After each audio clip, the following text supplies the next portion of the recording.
Hello नमस्कार दोस्तों, स्वागत है आप सबका science by Sumit sir YouTube channel पर। मेरा नाम है सुमित और आपके सामने एक बार फिर से मैं उपस्थित हो चुका हूं एनसीईआरटी स्पेशल साइंस वाली स्पेशल क्लास के साथ। और इस क्लास में हम लोग एनसीईआरटी के कॉन्सेप्ट्स को टू द पॉइंट लगातार चर्चा करते हैं, समझते हैं, जानते हैं। और ये सारे कॉन्सेप्ट्स आपके बहुत सारे एग्जाम्स में बहुत ज्यादा उपयोगी है। अगर आप किसी एग्जाम्स की तैयारी कर रहे हैं और साइंस आपको एक सब्जेक्ट के तौर पर पढ़ना, उसके कॉन्सेप्ट को समझना है, तो ये सेशन आप ही के लिए। चाहे आप सीटेट पेपर 2 एग्जाम्स की तैयारी कर रहे हैं, मैथ साइंस आपका सब्जेक्ट है, या फिर बीपीएससी एग्जाम्स की तैयारी कर रहे हैं टीआरई से लेकर के सिविल सेवा एग्जाम तक, या फिर आप यूपी टेट या एमपी टेट जैसे किसी एग्जाम की तैयारी कर रहे हैं, या रीट एग्जाम की तैयारी कर रहे हैं, या फिर डी ट्रिपल एस बी जैसे एग्जाम्स की तैयारी कर रहे हैं, या अन्य किसी भी एग्जाम्स की तैयारी कर रहे हैं और साइंस को अच्छा करना है, तो फिर ये सेशन आप ही के लिए है। और इस सेशन में हम लोग क्या बात करते हैं, जैसा कि आपको पता है ये स्पेशल एनसीईआरटी वाली सीरीज की क्लास है और इसमें हम लोग अभी क्लास 8 साइंस के बुक को डिकोड कर रहे हैं, जिसमें चैप्टर नंबर 11 के ऊपर चर्चा कर रहे हैं। इसका नाम है बल और दबाव, फोर्स एंड प्रेशर। ये पार्ट 2 है। इसका मतलब इसका पार्ट 1 ऑलरेडी बताया जा चुका है, वो जाके जरूर देखिए। और बाकी 10 चैप्टर्स के अलग अलग पार्ट्स आपको इसी चैनल के प्लेलिस्ट में मिलेंगे, समय निकाल करके वो भी देखिए, काम की चीजें वो भी है। तो आज हम लोग इस लेक्चर में क्या बात करेंगे, देखो इसका जो पहला पार्ट था ना, पार्ट 1 की अगर मैं बात करूं, तो उसमें ज्यादातर हम लोग इस कॉन्सेप्ट के ऊपर अपने टॉपिक को लेकर के चल रहे थे, क्योंकि इसमें सारी अवधारणाओं को इस क्लास के लेवल के हिसाब से जो भी आपको चाहिए थी वो सब बताया गया था। अभी आज का जो सेशन है ना, पार्ट 2, इसमें जो दूसरा शब्द लिखा हुआ है ना, दाब, जिसको हम दबाव भी कहते हैं, प्रेशर, इसके कॉन्सेप्ट से जुड़ा हुआ है। इसकी कहानी को डिकोड करने का आज हम लोग प्रयास करने वाले हैं। तो आज की कहानी ज्यादातर इसके अराउंड मूव करने वाले, और दिलचस्प ये भी है। लेकिन आगे बढ़ने से पहले एक रिक्वेस्ट आप सबसे मैं करना चाहूंगा। उन अभ्यर्थियों से मैं खास करके रिक्वेस्ट करूंगा जिन्होंने अब तक इस चैनल को सब्सक्राइब नहीं किया है। अगर आप ये चैनल देख रहे हैं तो एक रिक्वेस्ट मेरी तरफ से आपके लिए ये है कि इस चैनल को सब्सक्राइब करना है। नीचे की तरफ आप देखोगे ना, राइट साइड में, तो एक सब्सक्राइब लिखा होगा, उसको ऐसे दबा दो बस, और बेल आइकन को ऑन कर दो, ताकि क्लास के संबंध में तमाम सूचनाएं आपको समय समय पर मिलती रहे। ये काम करो। टेलीग्राम चैनल भी यही है, साइंस बाय सुमित सर। इसमें अगर आप जुड़ना चाहते हो तो जुड़ सकते हो, आपकी मर्जी। बाकी सेशन को लाइक करना है, शेयर कर सकते हो तो शेयर भी करना है, ये बताने की जरूरत नहीं है। चलो आगे बढ़ जाते हैं, दाब के ऊपर बात कर लेते हैं भाई साहब। प्रेशर, जब बल की बात होगी तो प्रेशर की भी बात होगी, लेकिन प्रेशर या दाब सिर्फ बल नहीं होता है, बल्कि जैसे अगर कहीं पे मान लीजिए, सपोज अगर मैं आपसे कहता हूं कि ये कोई एक बॉडी है, ये कोई वस्तु है, और सपोज कीजिए परपेंडिकुलरली इसके ऊपर एक फोर्स लग रहा है, मान लो बल लग रहा है। तो बल जो लग रहा है उसका अपना महत्व होता है, बल, धक्का, पुश पुल जो भी है वो अपनी जगह पे। तो ये है एक सिचुएशन, सिचुएशन ए मैं इसको बोल रहा हूं। एक दूसरा सिचुएशन देखो, जैसे सिचुएशन 1 में ये जो फोर्स लग रहा था ना, ये वाला, इसको मैंने कह दिया कि मान लो ये 50 न्यूटन का फोर्स ऐसे आप किसी चीज के ऊपर लगा रहे हो, किसी इस वस्तु के ऊपर, ये इस वाले सिस्टम के ऊपर। अभी मैं कह रहा हूं कि एक बार और 50 न्यूटन का फोर्स लगाओ, लेकिन अभी इस बार यहां लगाओ, इस वस्तु के ऊपर लगाओ। ठीक है, उतना ही फोर्स लगाना है। बी वाला व्यक्ति लगा रहा है, 50 न्यूटन का ही लगा रहा है।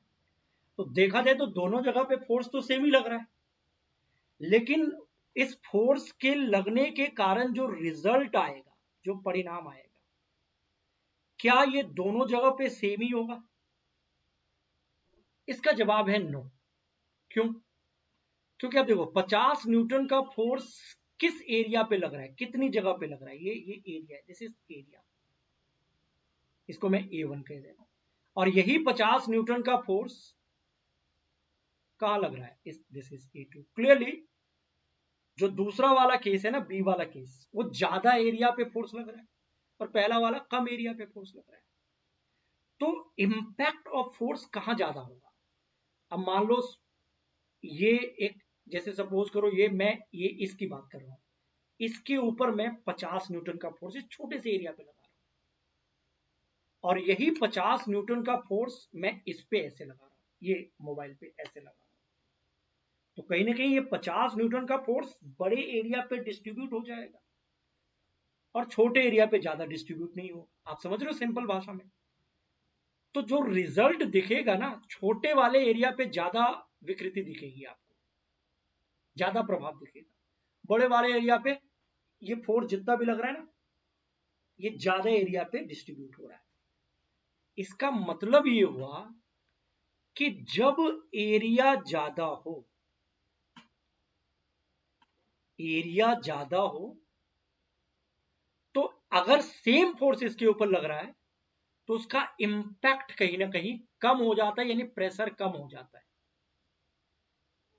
और अगर एरिया कम हो तो उस पे इंपैक्ट यानी प्रेशर सेम फोर्स में ज्यादा हो जाता है। इसीलिए तो कहते हैं कि जो प्रेशर होता है ना P, ये F/A होता है, यानी एरिया और प्रेशर के बीच इनवर्स रिलेशन है। ये जो लिखा हुआ है,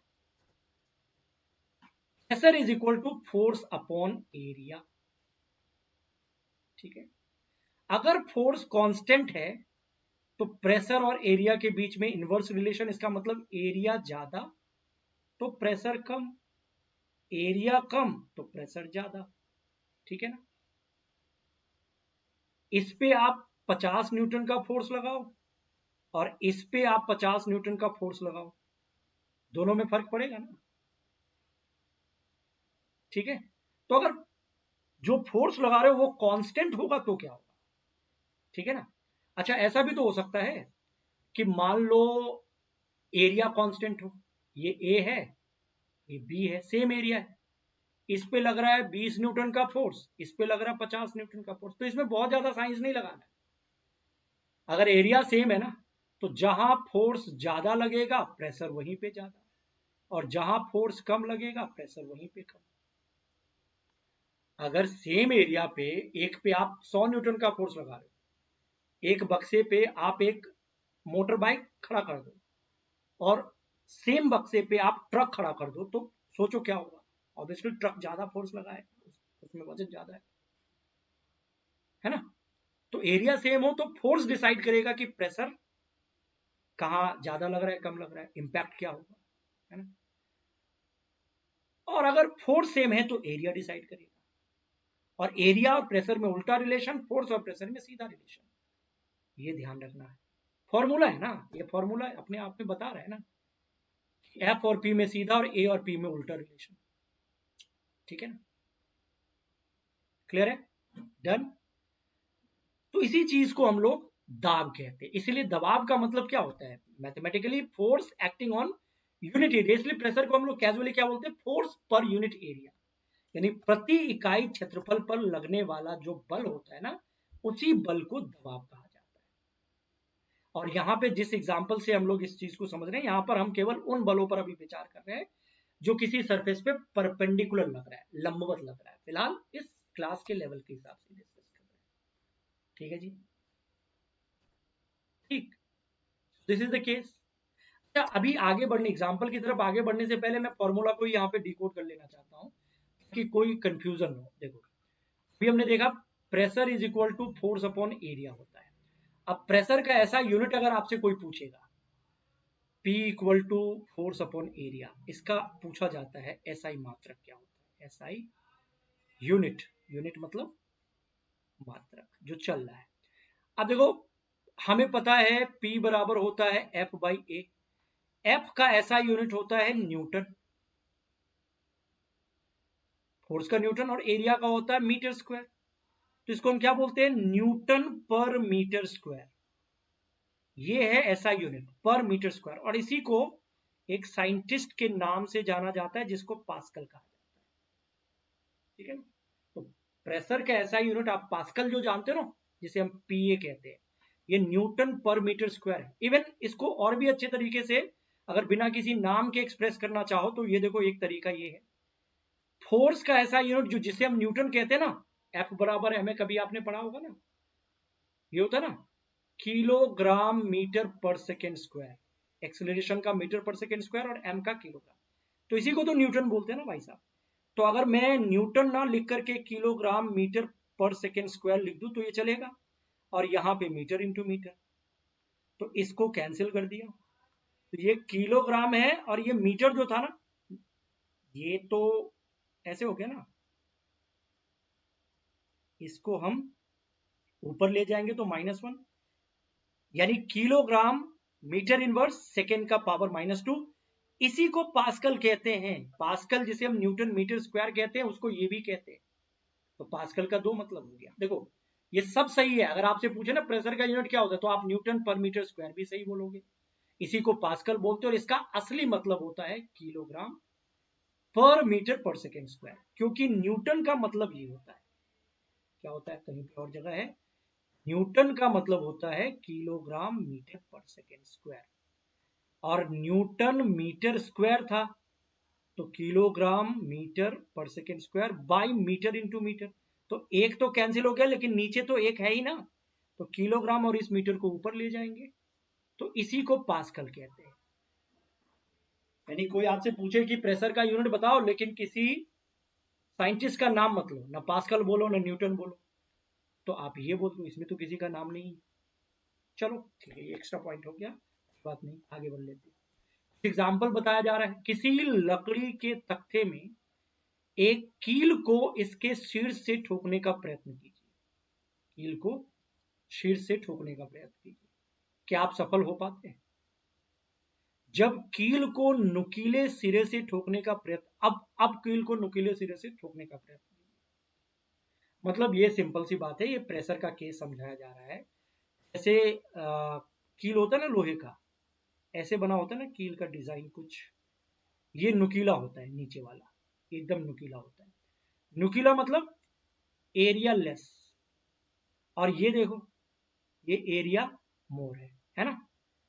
तो आप ऐसे ठोकते हो ना, इस पे फोर्स लगाते हो, तो जो भी फोर्स लगाते हो ये छोटे से एरिया पे जाता है, और जब एरिया कम होता है और उस पर फोर्स लगता है तो प्रेशर कहीं ना कहीं ज्यादा होता है, तो ये कील अंदर धस जाती है ना, क्योंकि कम एरिया पे ये फोर्स आया।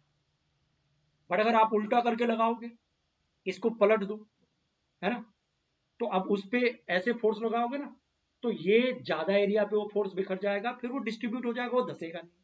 तो कील के डिजाइन में प्रेशर का कॉन्सेप्ट देख सकते हो। ये चाकू वाकू काटने के लिए नुकीला बनाया जाता है, ये फल वल सब्जी जो काटते हैं ना उसको नुकीला बनाया जाता है। सब्जियों को किसी ब्लंट अथवा तीखे चाकू से काटने का प्रयास कीजिए, अगर नुकीला होगा, एरिया कम होगा, तो जो भी आप फोर्स लगा रहे हो उसका इम्पैक्ट ठीक ठाक अच्छा पड़ेगा, प्रेशर का प्रभाव होगा, इजी हो जाएगा वो। और अगर वो एरिया थोड़ा ज्यादा होगा, तो फिर वो इसका इम्पैक्ट स्लो हो जाएगा, वो बात आप जानते हैं। ये देखो, ये जो कोई भी व्यक्ति सर पे बोझा उठाता है ना, ऐसे देखो वो सर पे ना एक कपड़े का गोल सा ऐसे ऐसे बना लेता है, इस पे रख लेता है। ऐसा करने से जैसे ये इसका हेड है, जो व्यक्ति है, अगर ये इसने कपड़े रख लिया ना, तो क्या हुआ, इसने अपने सर का संपर्क क्षेत्रफल एरिया को बढ़ा दिया। अगर वो नहीं रखता कपड़ा, तो इस पे बोझ रखना पड़ता, ये एरिया इतना छोटा सा होता है, एरिया कम होता। और प्रेशर का कॉन्सेप्ट क्या कहता है कि जब एरिया कम होगा तो प्रेशर ज्यादा लगेगा सेम फोर्स में। नतीजतन इसने कपड़े को रख करके एरिया बढ़ा करके जो ये बोझ फोर्स लगा रहा था इस पे ना, उसके प्रभाव को कहीं ना कहीं बिखेर दिया इसने। अब ये आसान है इसके लिए इसको उठाना। अगर ये नहीं रखता तो यही सामान जो फोर्स लगा रहा है, फोर्स फिक्स है, लेकिन चूंकि कम एरिया पे लगता है तो प्रेशर ज्यादा हो जाता है, इसके लिए थोड़ा मुश्किल हो जाता है ना। क्या आपको ऐसा लगता है कि जिस क्षेत्रफल पर बल लगाया जाता है वह उन कार्यों को आसान बनाने में एक भूमिका निभाता है? हाँ जी, ठीक है ना। कहाँ पे लग रहा है बल, वो बड़ा इंपॉर्टेंट है। अब मेरी समझ में आया कि जो कुली है ना, ये कुली वाला पिक्चर आप अभी देख चुके हो, कोई भी व्यक्ति की बात कर लो, जब वो भारी बोझ उठाना होता है ना, उसको अपने सिर पर एक कपड़े का गोल लपेटा रख लेता है ऐसे करके। इस प्रकार वे अपने शरीर से बोझ के संपर्क क्षेत्रफल को बढ़ा देता है, एरिया को बढ़ा देता है, जिससे उनके शरीर पर लगने वाला प्रेशर कम हो जाता है और वो आसानी से उसे उठा सकता है। एरिया बढ़ा करके प्रेशर को कम करने के लिए किया जाने वाला एक प्रयास का ये भी एक एग्जाम्पल है। So now understand why potters place on their heads a round piece of cloth when they have to carry heavy loads. By this, they increase the area of contact of the load with their head, so the pressure on their head is reduced and they find it easier to carry the load. ठीक है जी, इस बच्चे को देख लो आप। अच्छा, ये बच्चे की बात करो, किसी की भी बात करो, बैग वगैरह जो होता है ना, जैसे आपने देखा होगा बैग में सामान भरा रहता है, वो अपना एक फोर्स लगाएगा और उसको उठाने के लिए ना पट्टी लगाया जाता है बैग में। आप देखेंगे बैग की पट्टी ना चौड़ी होती है, देख रहे हो। क्या होगा अगर सिंगल लाइन की पट्टी होगी, वही एरिया वाला केस लगाओ। अब आप बता सकते हैं कि कंधे पर लटकने वाले थैलों में चौड़ी पट्टी क्यों लगाई जाती है? मतलब इतनी चौड़ी आपको दिख रही है ना, ये ऐसे भी तो लगाया जा सकता है, तार से लगा दो, इसमें भी कोई इशू नहीं है, लेकिन फिजिक्स के हिसाब से सही नहीं माना जाएगा। बारीक पट्टी पतली पट्टी क्यों नहीं लगाई जाती? तो जब ज्यादा बड़ी पट्टी को लगाओगे, मतलब चौड़ी पट्टी को, तो ये एरिया ज्यादा होगा, और एरिया ज्यादा तो प्रेशर कम, नतीजतन इस बच्चे के लिए तो आसान होगा या किसी भी व्यक्ति के लिए आसान होगा। काटने वाले या सुराख वाले जो औजार होते हैं ना, उसके किनारे हमेशा तीक्ष्ण होते हैं, है ना, शार्प एज होते हैं, वो एरिया कम करने के लिए, है ना। तो ये सब आप एरिया का कॉन्सेप्ट प्रेशर्स के साथ देख सकते हैं, एंड होपफुली ये बात फिलहाल के लिए आपको अभी समझ में आई है, ऐसा मुझे लगता है, लेकिन बात अभी और भी है, बहुत कुछ और भी है। ठीक है जी। क्या द्रवों तथा गैसों द्वारा भी दबाव लगता है? क्या यह भी उस क्षेत्रफल पर निर्भर करता है जिस पर बल कार्य करता है? देखो, यहां पे आपसे सवाल पूछा जा रहा है कि जो फ्लूइड होता है ना, फ्लूइड का मतलब होता है गैस भी और लिक्विड भी, दोनों को फ्लूइड कहते हैं। फ्लूइड प्रेशर का कोई कॉन्सेप्ट होता है? होता तो है, यस। देखो, एक एक्टिविटी से ये थोड़ा सा आपको दो चित्र के जरिए यहां पे समझाया गया आपके बुक में, ए और बी। इसमें ये एक कॉलम है और इसमें पानी डाला गया, पानी की हाइट यहां तक है, ये कॉलम की हाइट है, सपोज एल है, इतना पानी है, आप देख लो। और नीचे ना इस पाइप के पीछे ना बलून बांध दिया गया ठीक से, ताकि पानी बाहर ना गिरे, मतलब इसमें आ जाए, बलून में आ जाए। ठीक है, अब यहां पे देख लो इस बलून का शेप। अब दूसरा पिक्चर में देखो कि पानी की हाइट कितनी है, काफी ज्यादा पानी है, पहले से ज्यादा है, पाइप उतना ही बड़ा है, मतलब ये जिस कंटेनर में पानी को रखा है उतना ही बड़ा है, लेकिन ज्यादा पानी। इसका कॉलम हाइट देखो यहां तक है। तो जब ज्यादा पानी डाल रहे हो ना, तो ये जो बलून नीचे लटकाया गया था ना, इसमें देख रहे हो ये ज्यादा फैल रहा है। इसका मतलब क्या है? इस पे कहीं ना कहीं ज्यादा फोर्स लग रहा है या ज्यादा बल लग रहा है, समथिंग। किसी क्योंकि ऐसे था, अभी ज्यादा आपने पानी की हाइट को बढ़ा दिया या पानी की मात्रा बढ़ा दी, ये ऐसे हो गया, है ना। तो किसी बर्तन की तली पर ना, बर्तन की तली तो ये होगी, पानी द्वारा लगाया जाने वाला जो दाब है, प्रेशर है, वो पानी के स्तंभ की ऊंचाई पर निर्भर करती है कि कितनी ऊंचाई है उसकी। ठीक है ना। यही चीज यहाँ पे बताया गया कि एक पारदर्शी कांच की एक नली अथवा प्लास्टिक का पाइप ले लीजिए, जैसे चित्र में दिखाया गया था, ये ले लिया, ठीक बात है। पाइप या नली की लंबाई लगभग 15 सेंटीमीटर होनी चाहिए, चलो ठीक है, और इसका डायमीटर 5-7 यानी चौड़ाई 5-7.5 सेंटीमीटर होनी चाहिए, ठीक ठाक है, ले लिया। एक अच्छी पतली रबर की शीट भी लीजिए, आप गुब्बारे ले सकते हैं और यहाँ पे लगा दो, कहने का मतलब कि गुब्बारे का भी प्रयोग कर सकते हैं, लगा दिया, अस्से से बांध दिए ताकि गुब्बारा गिरे ना।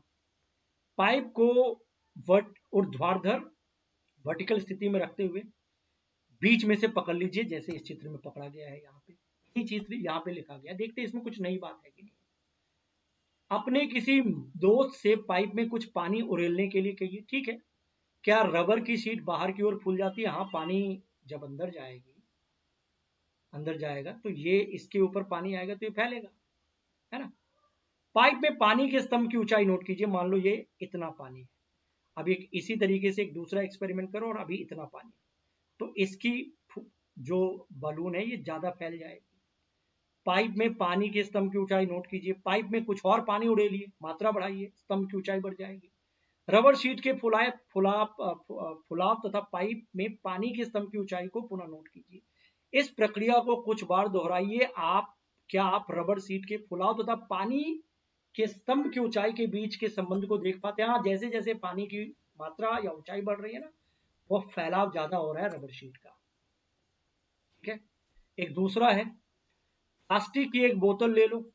आप पानी या सॉफ्ट ड्रिंक के उपयोग की जा चुकी बोतल ले सकते हैं। ये वाला ले लिया, पानी डालो इसमें ना, नीचे की तरफ यहाँ पे या फिर कहीं यहाँ पे साइड में छेद करो और एक कुछ दूसरा पाइप यहाँ पे इंसर्ट कर दो और यहाँ भी बलून लगा दो।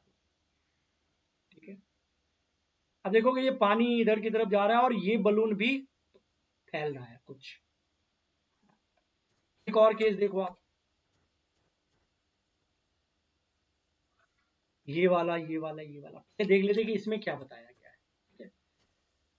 फ्लूइड प्रेशर की बात को अभी समझने का हम प्रयास कर रहे हैं। चित्र 11.15 के दर्शाए गए अनुसार बोतल के पेन के पास कुछ सेंटीमीटर लंबी कांच की एक बेलनाकार नली, ये बोतल था ना, यहाँ पे और यहाँ पे एक बलून लगा दिया। ठीक है, लगाइए। ऐसा करने के लिए कांच की नली के एक सिरे को थोड़ा सा गर्म कीजिए और फिर जल्दी से बोतल के पेंदे के समूह इसे इंसर्ट कर दीजिए, मतलब किसी तरीके से यहाँ ही इंसर्ट करना है। सुनिश्चित कीजिए कि जोड़ के पास से पानी रिसे नहीं, यहाँ से पानी निकलना नहीं चाहिए, ठीक से बनाना है। ठीक है। यदि पानी रिसता है तो इसको पिघले हुए मोम से अच्छी तरीके से बंद कर दो, किसी तरीके से यहाँ से पानी निकलना नहीं है। कांच की नली के मुंह को क्रियाकलाप 11.8 के अनुसार एक पतली रबर शीट से यहाँ पे ये रबर शीट लगा दिया, बांध दिया। अब बोतल को पानी से आधा भरी। आपने क्या देखा, इस बार कांच की नली के मुंह पर लगाई गई रबर की शीट क्यों फूल जाती है? इसका मतलब है इधर भी प्रेशर लग रहा है। यहां तक तो बात समझ में आ रही थी कि यहां तो पानी जाएगा, प्रेशर लगाएगा, लेकिन अपने साइड में लगाए तो यहां भी, अगर आप इधर लगाओगे ना तो इधर भी चला जाएगा। यानी फ्लूइड प्रेशर कहते हैं ना, सभी दिशाओं में काम करता है। ये चीज यहाँ पे इस एक्सपेरिमेंट से समझाया गया है ना। तो यहां ध्यान दीजिए कि रबर के शीट को बर्तन के नीचे नहीं बल्कि पार्श्व में लगाया गया है। क्या स्थिति में रबर शीट का फूलना यह दर्शाता है कि पानी की दीवारों पर भी पानी दबाव डालता है? हाँ जी, डालता है, बिल्कुल। ये देखो ना, ये इधर तो डालता ही है प्रेशर, ये इधर भी डालता है, ये इधर भी डालता है, तभी तो ये फूल गया। नहीं, अगर ये इधर नहीं लगाता तो ये नहीं फूलने वाला था। तो फ्लूइड प्रेशर सभी दिशाओं में काम करते हैं। एक और एक्सपेरिमेंट, भाई साहब बहुत सारे एक्सपेरिमेंट से बहुत सारे केस यहाँ पे बताया गया है। ये सीधा सीधा मैं ऐसे बता देता हूँ कि एक बोतल लो और सेम हाइट पे 3 छेद कर दो, एक यहां करो, एक यहां करो, एक यहां, सेम हाइट पे।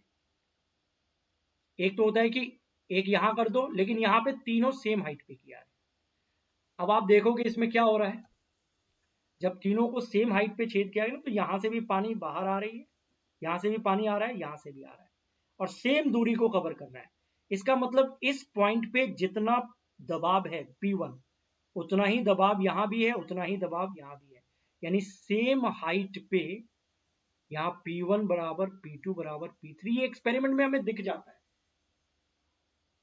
अगर आप ऐसे बोतल में आप देखोगे ना, जैसे ये बोतल है मान लो, ठीक है, एक छेद आप यहां करो और एक यहां। एक बात सीधा सीधा समझो कि जैसे जैसे आप इस पानी के सरफेस से गहराई में जाओगे ना नीचे की तरफ, ये बात पक्की है, फ्लूइड प्रेशर बढ़ता जाएगा। मतलब अगर यहां पे आप छेद करोगे तो ये पानी इतना दूर जाएगा, और ये पानी अगर यहां छेद करोगे तो सिर्फ इतनी ही दूर जाएगा। यानी यहां पे जो पॉइंट बी है और ये ए है, pressure on point B is greater than A. यानी जितना आप नीचे जाओगे ना इनसाइड द फ्लूइड, आपके ऊपर फ्लूइड का प्रेशर उतना ही ज्यादा होगा, और होना भी चाहिए। अगर इस पॉइंट पे फ्लूइड की मात्रा देखें तो इतनी है, और इस पे देखें तो इतनी है, तो कहीं ना कहीं जैसे जैसे आप डेप्थ में जाते हो प्रेशर की मात्रा बढ़ती जाती है। आप देखो यहाँ पे एक छेद है, ये ए पॉइंट, दूसरा है बी पॉइंट और तीसरा है सी पॉइंट। अब आप देखो ए से जो पानी निकल रहा है ये यहाँ, बी वाला थोड़ा आगे और सी वाला थोड़ा और जोर लगा के आगे जा रहा है। तो इस पे सी पे प्रेशर सबसे ज्यादा, बी से भी, और बी पे ए से भी ज्यादा। तो सबसे ज्यादा प्रेशर किस पे है? जो सबसे डीपेस्ट पॉइंट होता है। So pressure increases with depth, यानी अगर फ्लूइड प्रेशर की बात होगी तो ये एक तो सभी डायरेक्शन में ये लगता है, इधर भी लगता है, इधर भी लगता है, इधर भी लगता है, ये देखा आपने ऑल डायरेक्शन का केस देखा, सभी दिशा। और दूसरा, गहराई के साथ प्रेशर बढ़ता जाता है, ये देखा आपने, ये पूछा जा सकता है। देखो प्रेशर इधर भी लग रहा है, इधर भी लग रहा है, लेकिन गहराई के साथ बढ़ता जाता है। इसीलिए अगर मैं आपसे पूछूं कि यहां सेम गहराई पे 3 होल है, P1 P2 P3, प्रेशर तीनों पे सेम होगा, आप कहेंगे हाँ, लेकिन यहां ए बी सी पे सेम नहीं होगा। ए पे सबसे कम प्रेशर, बी पे ज्यादा, सी पे उससे भी ज्यादा, और मान लो यहां पे डी होता तो शायद ये और दूर जाता, करके देख लो, तो डी पे और भी ज्यादा। तो ये पॉइंट आप अलग से याद रख लेना। स्मरण कीजिए, यदि साइकिल के ट्यूब में पंक्चर हो तो इसके अंदर की हवा का क्या होता है? क्या ये प्रेक्षण दर्शाते हैं कि वायु किसी फुलाए हुए गुब्बारे या साइकिल की ट्यूब के अंदर की दीवारों पर दबाव डालती है? हाँ, अगर ये फ्लूइड है, पानी है, तो ये गैस भी तो हो सकता है। फ्लूइड का मतलब लिक्विड भी और गैस भी है, तो गैस भी सभी दिशा में प्रेशर लगाता है, दीवार पे भी लगाता है, नीचे की तरफ भी लगाता है, और पानी भी लगाता है। इस प्रकार हम कह सकते हैं कि गैसें जिस बर्तन में रखी जाती है ना, उसकी दीवार पर दबाव डालती है। फ्लूइड प्रेशर का ये केस है। और ये भी याद रखना है कि डेप्थ जैसे बढ़ती है ना, तो उसमें प्रेशर की मात्रा बढ़ जाती है। ठीक है, एटमॉस्फेरिक प्रेशर का क्या केस है भाई? वायुमंडल, हवा, हवा का जो मिश्रण है ना, उसको वायु कहते हैं, इसी को वायुमंडल कहते हैं। और ये पदार्थ है ना, गैसीय पदार्थ है, तो ये ऑब्वियसली प्रेशर तो डालती होगी ना। किसी स्थान पर हवा के द्वारा लगाया गया दबाव वायुमंडलीय दबाव है, ये अच्छी खासी मात्रा की हवा है और अच्छा खासा प्रेशर होता है। लेकिन हमारे शरीर के ऊपर भी प्रेशर, हवा का दबाव काम कर रहा है, बहुत ज्यादा है, लेकिन हमारे इंटरनल प्रेशर के कारण वो हमें पता नहीं चलता है ना। तो वायुमंडलीय दबाव भी कॉन्सेप्ट के तौर पर इंपॉर्टेंट है। अब एक दिलचस्प किस्सा मैं आपको सुनाता हूँ, ये देखो कितना वायुमंडलीय दबाव है, इसका अंदाजा थोड़ा सा सोचो, हमारे ऊपर कितना दबाव काम कर रहा है। यदि किसी व्यक्ति के सर का क्षेत्रफल ना 15 सेंटीमीटर इंटू 15 सेंटीमीटर हो, एरिया 15 by 15 का हो, लगभग इतना, या 10 by 10 का ले, 15 के हिसाब से काउंट किया गया, तो कैलकुलेशन कहता है कि एक 15 by 15 क्षेत्रफल वाला कोई अगर सिस्टम है, और हवा जितनी है, जितनी अधिक कॉलम में है, जितनी ऊंचाई में है, बहुत ऊंचाई तक है ना हवा, तो इस 15 by 15 एरिया वाले सरफेस पे इस हवा का दबाव जो होता है ना, बहुत ज्यादा होता है। जितना बड़ा हवा का कॉलम है ऊंचाई के हिसाब से, अगर इस एरिया पे ये फोर्स लगाए ना, तो ये समझ लो कि 2225 केजी द्रव्यमान जितना वजनदार होता उतना हो जाएगा। कहते हैं कि 15 × 15 क्षेत्रफल तथा वायुमंडल की ऊंचाई के बराबर ऊंचाई के स्तंभ में वायु का भार लगभग 225 केजी द्रव्यमान के किसी पिंड के भार के बराबर होगा। यानी इसके ऊपर लगने वाला फोर्स जो है ना, F बराबर ma निकाले, mg निकाले, तो 225 में अगर g 10 मल्टीप्लाई कर दे तो ये 2250 न्यूटन के बराबर फोर्स हो जाएगा। इतना भयंकर मात्रा का फोर्स हमारे ऊपर काम कर रहा है, इतना दबाव हमारे ऊपर एटमॉस्फेरिक प्रेशर का कर रहा है। इस दबाव का इंपैक्ट इतना होगा कि जैसे 225 केजी का कोई बॉडी हमारे सर पे रख दिया गया, लेकिन इतने भयंकर भार के नीचे हम दबक कर चिपक नहीं जाते, पिचक नहीं जाते, उसके पीछे हमारा एक नेचुरल सिस्टम काम करता है। इसका मतलब क्या है कि वायुमंडल का भयंकर दबाव है हमारे ऊपर, इतना दबाव कि जो समझ लो कि 2250 न्यूटन का जो फोर्स लगता है ना, उसके बराबर भार।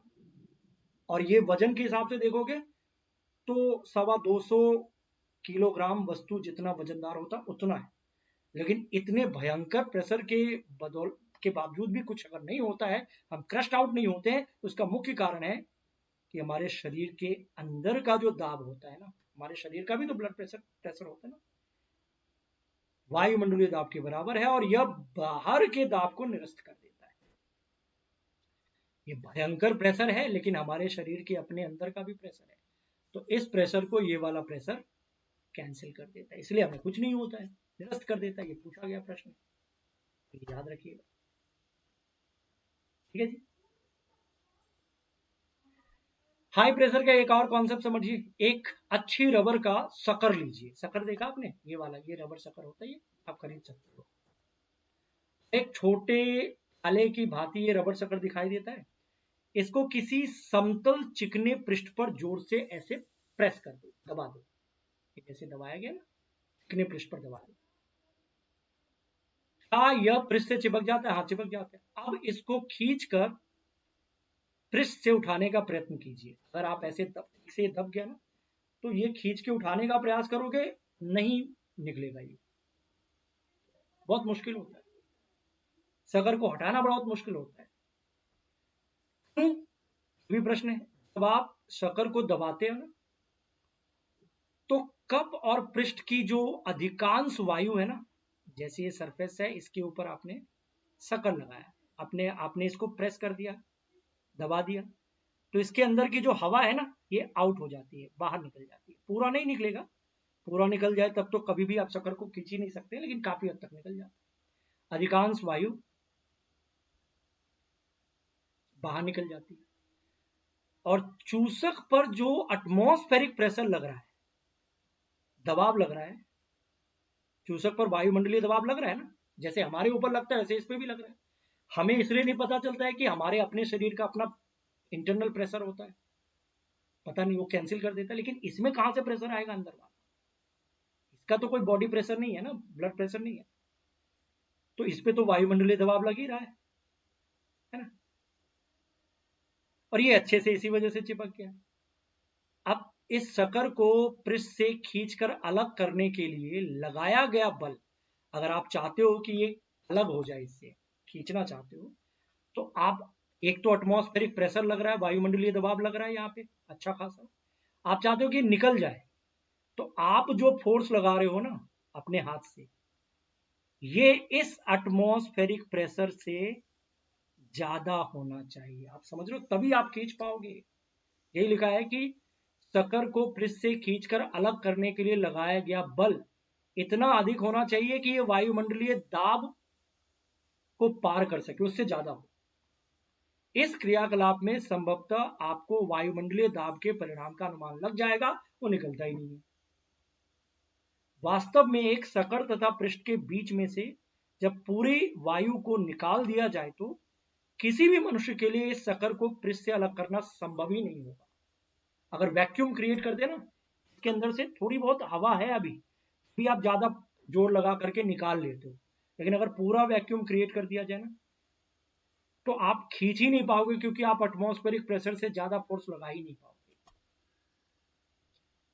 संभव ही नहीं होगा, इतना ज्यादा एटमॉस्फेरिक प्रेशर होता है। खिंच जाता है, निकल जाता है, तो कहीं ना कहीं अंदर कुछ ना कुछ हवा रहती है, उसका भी एक इम्पैक्ट होता है ना। अगर एक तरफा, क्योंकि अंदर अगर हवा रहेगी तो इसका प्रभाव कहीं ना कहीं ये इधर लग रहा है और अंदर वाली हवा का प्रभाव इधर लग रहा है, तो कुछ ना कुछ होगा, है ना। लेकिन अगर ये पूरा वैक्यूम क्रिएट कर दे, तो फिर इसको खींचना नामुमकिन हो जाएगा इंसान के लिए। ठीक है, तो ये बताता है कि कितना भयंकर होता है एटमॉस्फेरिक प्रेशर। बोलो जी। ठीक है, चलो थोड़ा सा एक दो पॉइंट और है, ये टॉपिक ऑलमोस्ट एंड की तरफ ही जा रहा है। एक कहानी है नोट में, ये मैं बता देता हूँ, दिलचस्प, यही प्रेशर को इंडिकेट करता हुआ। Horse pulling horses pulling the hemisphere का केस आप देखो।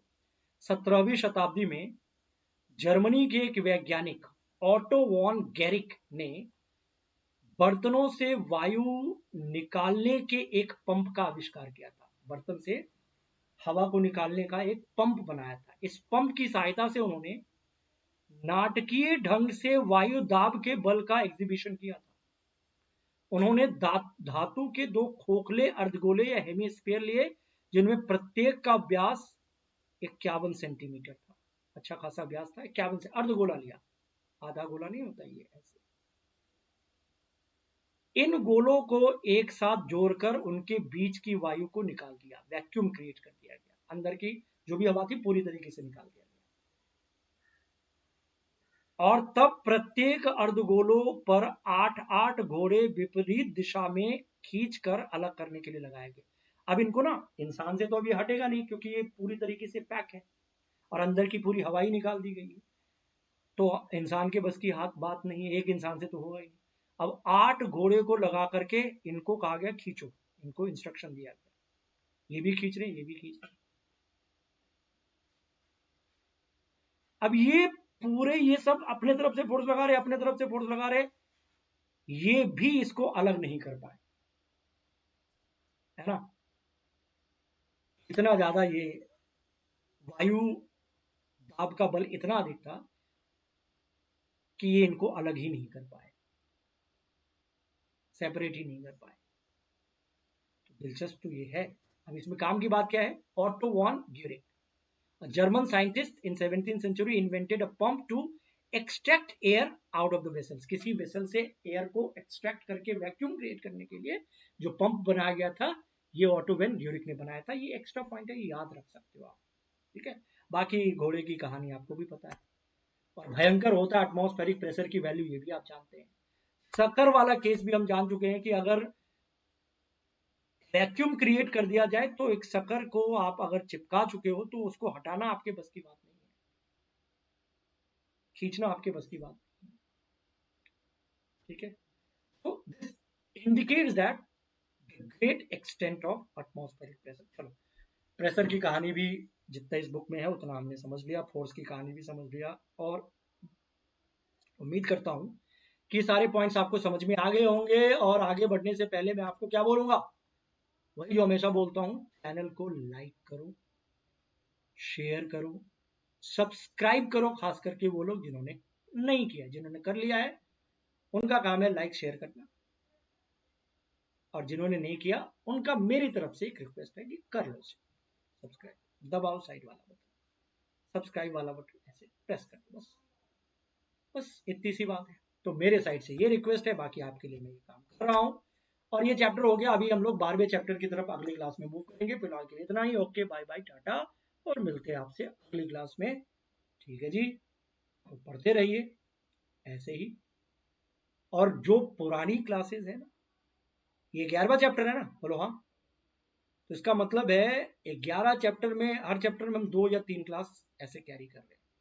कम से कम 25 से 30 लेक्चर इस सीरीज में अभी तक हो चुके हैं, और सारे चैप्टर्स खत्म होते होते ये 40-45 लेक्चर तक जाएगा। तब ये 8 क्लास के साइंस बुक को कंप्लीट कर लेंगे हम लोग, फिर 9th की तरफ, 10th की तरफ या 7th की तरफ हम लोग मूव करेंगे, ठीक है। तो वो सब देखो ना, पहले बहुत सारा कंटेंट है। अगर आप नहीं पढ़ोगे ये सब ना, कॉन्सेप्ट बेहतर नहीं होगा। फिर ये गेस्ट पेपर पढ़ने से या क्वेश्चन कर लेने से 2-4 या 200-400 क्वेश्चन कर लेने से काम नहीं बनता है। 2-4 नंबर से रिजल्ट इधर उधर हो जाते हैं, उसमें उन्हीं लोगों का रिजल्ट आता है जिनका ये सब कॉन्सेप्ट ठीक होता है, क्योंकि ये 3-4 क्वेश्चन, 5 क्वेश्चन पे एज दे देगा आपको, ठीक है ना। इसलिए इनका अपना महत्व। अगर 30 क्वेश्चन आप कर रहे हो ना साइंस के, तो अगर ये सब कॉन्सेप्ट पढ़ोगे तो आप 5 क्वेश्चन दूसरे से एक्स्ट्रा कर सकते हो, सही तरीके से 7 क्वेश्चन एक्स्ट्रा कर सकते हो। बाकी अपने हिसाब से आप प्लान करो, समय निकाल के देखते जाओ, 1-2 बार अच्छे से पढ़ो, सब कॉन्सेप्ट बेहतर हो जाएगा। और सब कॉन्सेप्ट जब बेहतर होगा तो फिर चीजें और अच्छी हो जाती है, ठीक है ना। हर एग्जाम में इसका अपना इंपॉर्टेंस है, ठीक है जी। तो चलते हैं फिर, अगली क्लास में मैं आपसे मिलूंगा चैप्टर नंबर 12 के साथ, एनसीईआरटी सीरीज के अंतर्गत। फिलहाल के लिए okay, bye bye, all the best.